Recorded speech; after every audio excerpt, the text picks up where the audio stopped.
Oo naman, hindi ako nagmamalinis. So, ako po ay nakaranas na mag 1, 2, 3. Naranasan ko talagang mag 1, 2, 3. Pero, ipapaliwanag ko sa inyo kung bakit naranasan ko yon. So, year back 2012, nag-apply ako as manager ng isang establishment and na-hire ako. So, luckily na-hire ako noon. So, kailangan mo mag-undergo ng training. So, I am an MT. So, ako po ay isang management trainee and kailangan po namin mag-train sa office. So, ang office nun is nasa Mapua, Makati. So, kailangan mo sumakay ng bus. So, na-experience ko, nung nasa bus na ako, meron akong nakatabing lalaki, nakatingin lang siya sa akin, tinignan ko rin siya. And then, nung nakita ko siya na lagi nakatigil sa akin, nagulat na lang ako, bigla ako nakatulog. So, ang wallet ko nun ay nilagay ko dito sa pocket. And para masecure na hindi talaga makuha na iba kasi it's because nandito. Yun nga lang, nakatulog ako. And then, nung nasa arrival na kami na area, bigla na lang ako nagising kasi maingay na, nagsilabasan na yung iba.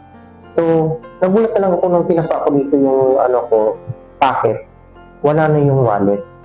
So, kinabahan ako nun kasi paano ako makakauwi? Wala na akong wallet. So, ang ginawa ko nun ay naglakad na lang kasi after ng training namin ng mga around 1.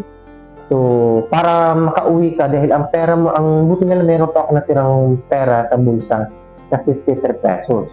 Para makauwi ka dito sa bahay kung saan ako nagmula.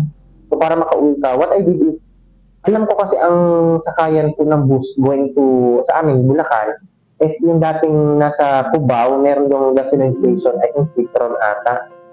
Andun yung mga Herman Espiritu. Tapos, yun yung parang, yung parang terminal, doon ka sasakay. So, imagine nyo, from Mapua, Makati, to Cubao, kung gaano kalayo. So, yun na yung na mukha ka ng tanga kasi nga, nag-training ka I think naka 3/4 ata ako noon, naka-polo, tapos naka-slacks, naka-shoes ka, tapos lalakarin mo lang from Makati to Cubao. So, imagine mo kung gaano kalayo. So, ilang beses ako nag-stop kasi katanghalian yun alas 2, napaka-init. Buti nga may dala din akong payong na. Sobrang init. And then, pagdating ko ng Cubao, sumakay na ako ng bus. And sabi ko din sa conductor, sabi ko, sir, pwede po bang tikitan nyo na lang po ako sa may landmark o sa may SM North nyo ako ilagay sa ticket. Kasi that time, year back 2012, pag ang 53 pesos mo, dapat nakasakay ka sa SM or sa landmark para ang pamasahe mo ay 53 pesos lang. Kasi from Cubao, I think, ang pamasahe ata nasa 60 plus. So, nakiusap ko naintindihan naman niya ako kasi piniliwanag ko na nawalan ako, nahulugan ako ng wallet o di ko alam, checker ko anong nangyari sa akin, nakatulog ako and nawala yung wallet ko. Hanggang sa pumayag siya, eto na ngayon, dumating na ako sa Bulacan sa terminal ng Bulacan terminal. Ang problema ko naman, kung paano ako makakauwi, pagod na nga ako. Kailangan ko pa ba maglakad para makauwi going to Malolos? Now, ang ginawa ko is, bala ko talaga mag 1, 2, 3. So, eto na. So, ang ginawa ko para hindi ako mahalata na nag 1, 2, 3 po ako sa isang jeep. Chinek ko muna yung jeep sa terminal ng jeep kung ang jeep po ba ay tatanggap agad ng pasahero o diretsong sakay.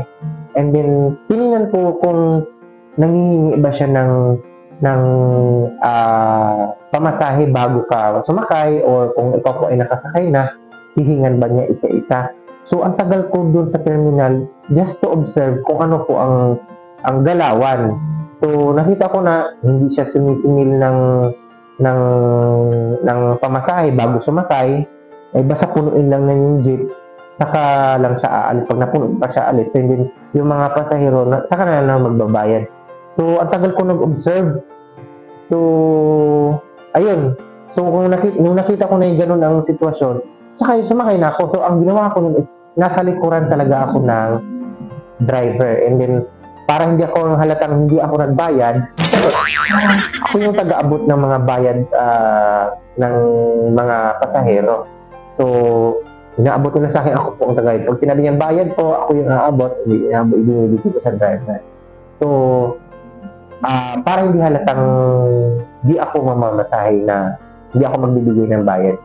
So, hindi niya napansin na hindi talaga ako nagbayad. Hanggang sa nag-arrive na ako dun sa lugar, so, pumara ako na at bumaba na hindi talaga ako nagbayad. Na nag 1, 2, 3 po ako. So, ako po ay humihingi ng pasensya po sa driver na yon, and alam mo naman ng Diyos na hindi ko sinasadya. So, isa yun sa kung bakit nag 1, 2, 3 si Ronald. So, yun lang. So, na-share ko lang sa inyo kung ako po ay nakaranas po ng 1, 2, 3. So, yes, naranasan ko po yan. Not once, maraming beses, pero maraming dahilan.